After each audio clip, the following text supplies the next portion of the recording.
Bonjour et bienvenue sur le podcast One Thing in a French Day.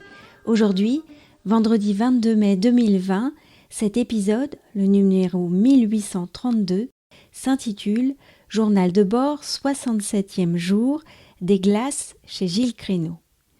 J'espère que vous allez bien et que vous êtes de bonne humeur. Depuis 67 jours maintenant, One Thing in a French Day est devenu le journal de bord de notre confinement, puis maintenant de notre déconfinement. Pendant cette période différente, il a été diffusé presque tous les jours. Est-ce que vous nous avez suivis ? Le podcast va bientôt reprendre son rythme normal, mais tout en douceur.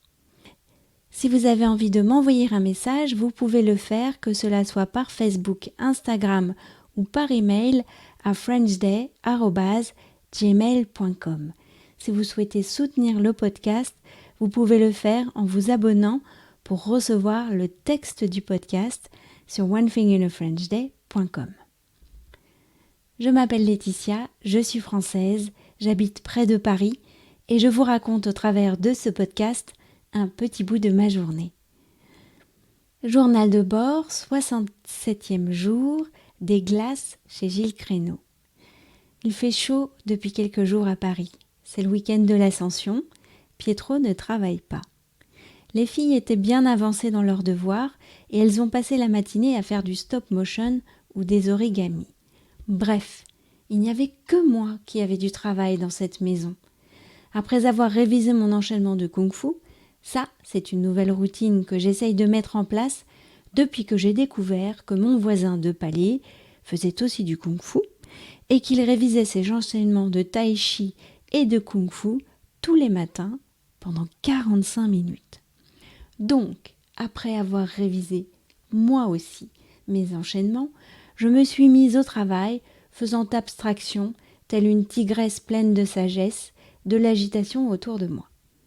C'est Lisa qui est venue me voir la première en début d'après-midi. « J'ai chaud, je m'ennuie. » Pietro, qui passait par là, est intervenu. « Tu n'avais pas dit qu'on allait acheter des glaces chez Gilles Créneau ce week-end ? On pourrait y aller maintenant. » « Des glaces ? Oh oui, les filles, préparez-vous, on va aller acheter des glaces chez Gilles Créneau !» a crié Lisa. Ni une ni deux, Michaela avait repéré sur son téléphone les parfums disponibles sur le site du chocolatier. « Ah, en plus, il y a une promo, 4 pots achetés, le 5e offert !» a-t-elle dit folle de joie.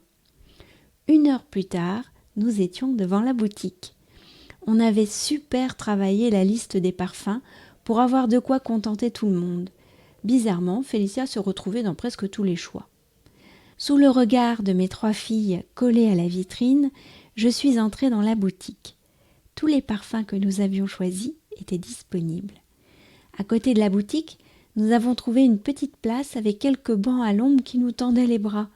Nous nous sommes installés pour faire notre dégustation avec nos petits bols et nos petites cuillères apportées de la maison.